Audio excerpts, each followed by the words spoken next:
Hey there. Do you like watching good football? Of course you do. Everyone loves watching nail-biting action between two teams coached by some of the best coaches in the world. Whether it was watching the Harbaugh brothers coaching against each other in the Super Bowl, or the battles between Belichick and whatever NFC coach that was in the Super Bowl that year, it was generally one of the best games played all season. But finding good coaching in the NFL isn't exactly the easiest job in the world. It's not like the Bill Belichicks and Bill Walshes of the coaching world grow on trees. Just ask the Browns about that one. For every good coach that finds a footing with one team, there's the multiple coaches that flame out and are ousted as ineffective after only a couple seasons. I could ramble on forever about bad coaches currently employed in the NFL, Adam Gase, Matt Patricia, and arguably Dan Quinn, among others. But the big picture is that these guys are making the football boring and diluting the product of the football field itself.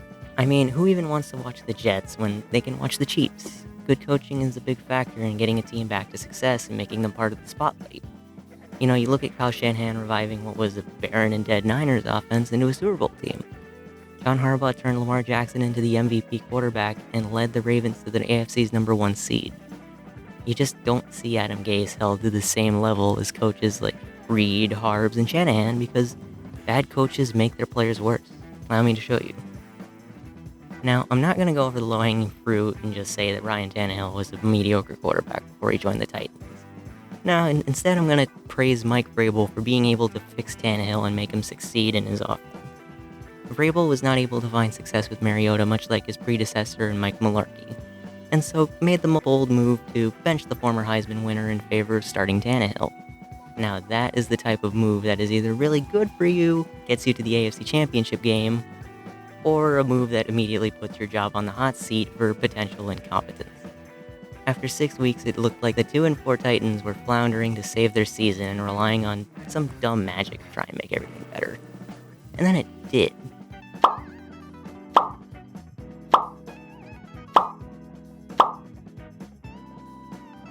It was the very definition of a high-risk, high-reward move that just flat out doesn't happen anymore in the NFL. What coach would risk alienating their former top 2 draft pick for someone who is average most of their starting career? Mike Vrabel. The answer is Mike Vrabel. Is it luck? Maybe. But that is some of the top-notch coaching if it meant that the Titans made the AFC Championship game, beating the evil empire and the aforementioned number 1 seeded Ravens during their playoff run. It's reminiscent of Jim Harbaugh benching former number 1 pick Alex Smith in favor of Colin Kaepernick, resulting in Cap taking the Niners to the Super Bowl that season. Even then, that was due to Harbaugh's hand being forced because of a concussion to Alex Smith that would force him out of the starting job. Vrabel made the call to bench Mariota simply because he wasn't getting the job done, and that is highly commendable in hindsight. Because Vrabel was willing to start Tannehill and rode that wave through the playoffs, the Titans were officially back on the NFL's main radar as a scary team to play. The Titans were playing fun and entertaining football again that everyone loved to watch as everyone's most beloved Patriots were eliminated on Wildcard Weekend. Good coaching can make even a 2-4 team must-watch football if they can play their cards right, while other coaches continue to lose more and more football games. You don't see people tuning in to watch Bill Brien destroy the Texans and go 0-4. I mean, you literally can't anymore. He got fired as I was writing the script. What is even the point of watching a clearly incompetent coach when there's quite possibly any other matchup that is more interesting?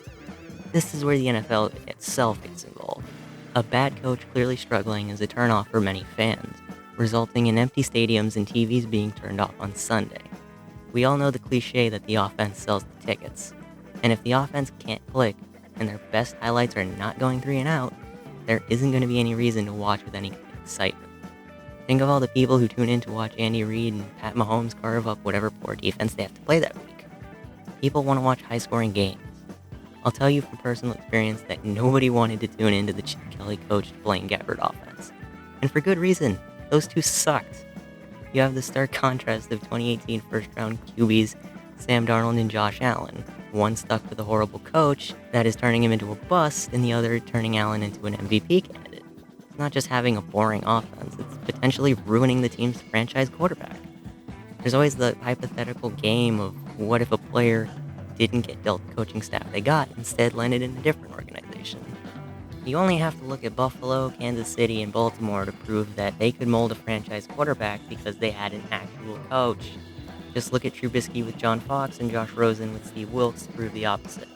getting an actual head coach does wonders for a quarterback's development. A combo of rookie head coach with everything going over their head with a rookie quarterback is a recipe for disaster. I mean, I get it. The team's still trying to piece themselves together. But it's not fun football to consistently watch a team get dominated while the offense sputters. While you have quarterbacks chucking absolute bombs across the field, watching a coach throw out the same bland offense of checkdowns and screens makes the game boring. And if the games are going to be boring and the season chalked up as a tanking season, well, you might as well just not watch them at that point. Now, this wouldn't be as much of a problem if the league didn't recycle the same head coaches over and over, or go back to the same well that has never worked. Who could have possibly imagined that Chip Kelly in San Francisco or Adam Gase in New York would succeed after their disastrous previous jobs? How absolutely shocking it is when neither of them did anything of relevance at their new jobs. Speaking of which, the NFL's greatest copycats all go back to the same well, thinking hiring Patriots assistant coaches will definitely work this time around. Because everyone that tried to replicate the Patriots is just doing swimmingly. Let's just head on down to Detroit and see how they're doing after poaching expatriates for their general manager and coaching positions. Oh, they've yet to even have a winning record under Patricia. I'm sorry, they haven't even managed to hit 500. They fired mediocrity in Caldwell, only to replace him with someone who can't even coach. How is someone who blows a double-digit lead in half of their games supposed to be a good coach and inspire people to watch Lions games? How do you manage to make a team with a quarterback on the level of Matt Stafford one of the worst teams in the league? Simple. By being way over your head and keeping the gang around to try and convince yourself that the hire was the right move. Teams never want to fire a coach after only one season, and for good reason. You don't exactly get results after only 1 year on the job. The problem begins when year after year nothing improves and the results on the field resemble a coaching issue rather than a talent issue. Just as easily that you can tell when a coach is making good play calls and putting their team in a position to win, you can definitely tell when a coach is putting their team in a position to lose. That's what you've got with the Lions. A coach trying to prove he was worth hiring despite making the team worse than the one he inherited. It's year 3, the results are in, and Patricia is clearly not the guy in Motown. Seeing this, the Giants learned absolutely nothing and hired, you guessed it, another Patriots assistant. And people wonder why the Giants are the last team in the NFC East of all divisions. Now, take a second and reflect for a second. Have you willingly watched a Jets-Texans or Lions game this season on your own accord? Unless you're a fan of these teams, I take it as not likely. And I wouldn't blame you, as why would you want to watch these teams? Just to tune in and see yet another double-digit lead blown in the span of 15 minutes?